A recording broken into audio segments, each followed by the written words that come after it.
అలాగే సార్ ఇది Gen Z generation గురించి బీజేపీ 2 స్టాండ్స్. ఫస్ట్ ఏమో అసలు బాధ్యత లేదు, ఇష్టం వచ్చినట్టు వచ్చారు అనేసని. కంగనా రనౌత్ అయితే ఇది కట్టర్ జనరేషన్, వీళ్ళకి అసలు పద్ధతి తెలియదు, సభ్యత తెలియదు అనేసన్న స్టేట్మెంట్స్. మన RSS chief Mohan Bhagwat జెన్జీని consider చేయాలి, వాళ్ళ ప్రతిదీ వినాలి అన్న వెంటనే కంగనా వాయిస్ చేంజ్ అయిపోయింది, వాళ్ళు మన రేపు దేశ భవిష్యత్తు అనేసని.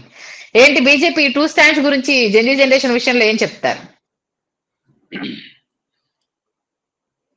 తెలుగులో ఒక సామెత ఉందండి, అందితే జుట్టు అందకపోతే కాళ్ళు అని. ఓకే. సో అట్లా నేను మొదట్లో అంటే ఇంతకు ముందు కూడా ఒకసారి చెప్తున్నాను ఏమంటే 12 సంవత్సరాలు ప్రజాస్వామ్యంలో జనం నోరు నొక్కేశారండి. అసలు మనం ఏ దేశంలో ఉన్నామో అని అనుమానం వచ్చే పరిస్థితి తీసుకొచ్చారు. అంటే మనకు ఆఫ్ఘనిస్తాన్ అట్లాంటి దేశాలను గుర్తు చేశారు. అలాంటి పరిస్థితిలో ఈరోజు ఈ యూత్ ఉద్యమం వల్ల yes we can speak, yes we can ask అనేటువంటి ఒక సిచ్యువేషన్ తీసుకొచ్చి మళ్ళీ ప్రజాస్వామ్యాన్ని తిరిగిపోయిన అంటే కోల్పోయిన దేశాన్ని తిరిగి తెచ్చారు ఇది.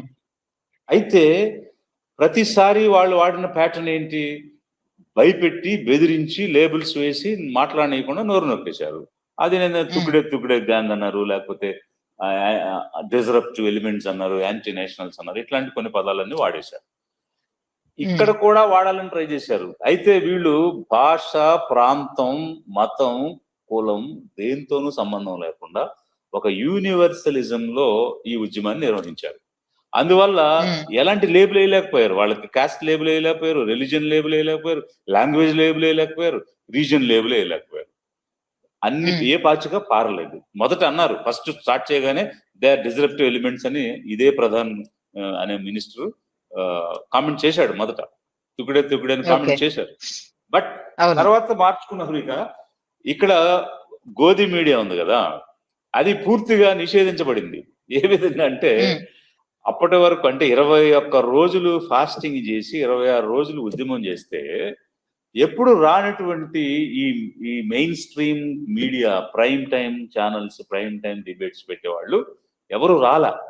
బట్ లాఠీ చార్జ్ జరిగి టియర్ గ్యాస్ వదిలేసి బ్యారికేడ్స్ లో కరెంట్ పెట్టి షాక్ ఇచ్చేసి పెలెట్ గన్స్ తోటి తూట్లు పొడి చేసిన తర్వాత నేషనల్ ఇష్యూ అయినాక అప్పుడు వచ్చారు. అప్పుడు వస్తే వీళ్ళు వాళ్ళని పొమ్మని ఎదురు కొట్టారు, వాళ్ళని వెళ్ళిపోమ్మని. అఫ్ కోర్స్ అంటే రిపోర్టర్లు నిర్బంధించి గేలి చేయడం కొండి అని వాళ్ళని మ్యాన్ హ్యాండిల్ చేయడం అనేది తప్పు. ఎందుకంటే ఇప్పుడు ఆ మీడియా వ్యవస్థ, ఆ మీడియా హౌసెస్ చేసిన తప్పుకి మనం రిపోర్టర్లను బాధ్యులను చేయలేము. ఆ విషయం నేను కూడా స్పష్టంగా ఖండించాను. అంటే ఒక రిపోర్టర్ని అవమానించడం అన్నది మంచిది కాదు. బట్ ఆ వ్యవస్థని ఖండించడం కానీ వాళ్ళని రానికుండా చేయడం అన్నది అయితే రైట్. అక్కడికి అది జవాబుదారితనం.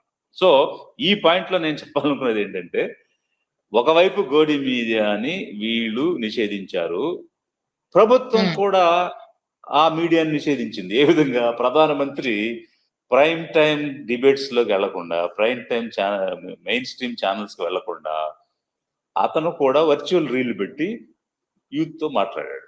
సో అక్కడ అర్థమైపోయింది కదా, ఆ గోడి మీడియా రెలవెన్స్ కోల్పోయింది. మనం యూత్ తో మాట్లాడాలంటే ఇలా రీల్ చేసే మాట్లాడాలని సోషల్ మీడియా వైపు వచ్చినారు. సో ఈవెన్ గవర్నమెంట్ ఆల్సో ఈ మీడియాను వదిలేసింది, సోషల్ మీడియా వైపు వచ్చింది. అది ఒక పరిణామం. ఇంకా ఈ ఎంపీ, సినిమా యాక్టర్ గా ఉన్న ఎంపీ చేసిన కామెంట్స్, అలాగే ఆర్ఎస్ఎస్ హెడ్ చేసిన కామెంట్స్ తీసుకుంటే అయిన తర్వాత కూడా ఏదో రూపంలో లేబుల్స్ వేయాలని ట్రై చేశారండి. అది గత గ్యాంగ్ అను ఇంకో గ్యాంగ్ అను, అది పారటం లేదు. సో ఇప్పుడు ఏమైపోయింది, ఇంకా మనం ఇంకా విమర్శించి ఇంకా చెడ్డ అయిపోయి మరింత బ్యాడ్ అయిపోయే కంటే అసలు ఆ రోజు వీళ్ళని పిలిచి మాట్లాడటం కానీ, మినిస్టర్తో రిజైన్ చేయించడం కానీ, ఎందువల్ల అన్కంట్రోల్ అయిపోయింది. డ్యామేజ్ పెరిగిపోద్ది, మనం వదిలేస్తే ఇంకా డ్యామేజ్ అయిపోతాం, అట్లీస్ట్ జరిగిన డ్యామేజ్ చాలు, ఎక్కడికైనా ఆపుదాం అన్న ఆలోచనతో స్ట్రాటజిక్ గానే రాజీనామా చేయించారు వాళ్ళు. ఊరికే రాజీనామా చేయించలేదు కదా. సో ఇది కూడా స్ట్రాటజిక్ గా ఆర్ఎస్ఎస్ హెడ్ మాట్లాడినా ఇంకొకరు మాట్లాడినా ఏంటంటే, యూత్ నేను ఇంతకుముందు చెప్పా కదా 30% ఉన్నారని. ఈ 30% population, more over any change will start from youth only. First youth లో చేంజ్ మొదలైతే అది వైల్డ్ ఫైర్ లాగా వెళ్ళిపోద్ది. ఎందుకు వెళ్ళిపోద్ది అంటే పిల్లలు కోరుకున్నది తల్లిదండ్రులు చేయకుండా ఉండరు కదండి. కామన్ ఖచ్చితంగా. Sense, logic. So when they are so అంటే deeply deserving, naturally they will listen to the children. And okay. They are the future of the country. భావి భారత పౌరులు కదండి వీళ్ళు. రేపటి అవును. భవిష్యత్తు వీరే కదా. వాళ్ళని దూరం చేసుకుంటే ఏ పార్టీ నిలబడగలుగుద్ది? సో ఒక దూరాలోచన ఖచ్చితంగా. చేసి వెంటనే యూటర్న్ తీసుకుని మన పిల్లలే వాళ్ళు చెప్పేది మనం వినాలి అని ఆర్ఎస్ఎస్ అయితే చెప్తున్నాడు. అంతకు మించి లాజిక్ ఓకే. ఏం లేదు. ఎందుకంటే ఆ పిల్లల ఓకే. విషయాలు తల్లిదండ్రులు వింటారు, వింటే తల్లిదండ్రులు కూడా మారిపోతారు, రేపు మాకు మనుగడ లేకుండా ఉమ్. పోద్ది, కాబట్టి ఆ మాట ఏదో మనమే ఓకే. చెప్పేస్తే పోద్ది కదా అని చెప్పాడు అతను. అంతే. డామేజ్ కంట్రోల్ అంతేనా ఎస్. వ్యూహాత్మకంగా? ఓకే. వ్యూహ చూద్దాం ఎస్ మరి వ్యూహ. వీళ్ళు చేసిన ఆ స్టంట్స్ కి స్టూడెంట్స్ ఎంత వైపు, ఎందుకంటే మీరు అన్నట్టు ఇప్పుడు మత రాజకీయ శక్తులకు సంబంధించి యూత్ అటువైపు నిలబడడానికి సైన్స్ టెక్నాలజీ డెవలప్ అయింది. ప్రతి దానికి ఆన్సర్ వెతుక్కునే సిచ్యువేషన్ లో ఉన్నారు కాబట్టి ఈ మతపరమైన రాజకీయాలు అది ఏదైనా సరే దానికి మేము సరెండర్ అవ్వము అన్న ఒక నినాదాన్ని చాలా స్ట్రాంగ్ గా వినిపిస్తున్నారు. దీని గురించి మీరేమంటారు? సర్టన్లీ అండి. ఇప్పుడు వాళ్ళు ఆ ఉద్యమం చేసిన దానికి బ్యాకప్ సైన్స్ అండ్ టెక్నాలజీ కదా. అండ్ సైన్స్ అనేది reality, because it will have reason and and it will be same. ఇప్పుడు మనం మంచినీళ్ళు తాగుతాం, ఇక్కడ అమెరికాలో కూడా మంచినీళ్ళు తాగుతాం. సో మంచినీళ్ళు H2O, సో 2 హైడ్రోజన్ 1 ఆక్సిజన్ అన్నది universal, that is called science. అంటే ఎక్కడికి వెళ్ళినా మారదు. నీ బిలీఫ్ ఏదైనా అవ్వచ్చు, నీ విశ్వాసం ఏదైనా కావచ్చు, నువ్వు ఎవరినైనా ఆరాధించవచ్చు, but H2O is water, it will not change. That is science. అది మీరు అంటార్కిటికాలో తాగినా అదే, లేకపోతే అమెరికాలో తాగినా అదే, లేకపోతే ఏషియాలో తాగినా అదే.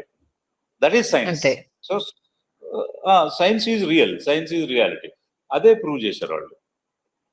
ఓకే, చూద్దాం సార్ ఎక్కడి వరకు వెళ్తుంది ఈ జంజీ ఉద్యమం అనేది. మరి ప్రధాని మోదీ గారు ఈ సోషల్ మీడియా వెపన్ ని వాడుకోవడంలో కావచ్చు, ఎప్పటికప్పుడు ఆ స్ట్రాటజీలు ప్లే చేయడంలో కావచ్చు దిట్ట, కాబట్టి మరి యూత్ ని ఎలా ఎదుర్కొంటారు అనేది మంచి విశ్లేషణ అందించారు. Thank you so much sir. Thank you. Hello, Telugu రాజ్యం ఛానల్ చూస్తున్నారా? సామాజిక రాజకీయ జీవన చిత్రణే తెలుగు రాజ్యం. అతిశయోక్తులు అసత్యాలు ఉండవు. రాజకీయ కోణం కాదు, ప్రజా కోణమే కొలబద్ద. తెలుగు రాజ్యం వీక్షణ మీ ఉత్తమ అభిరుచికి నిదర్శనం.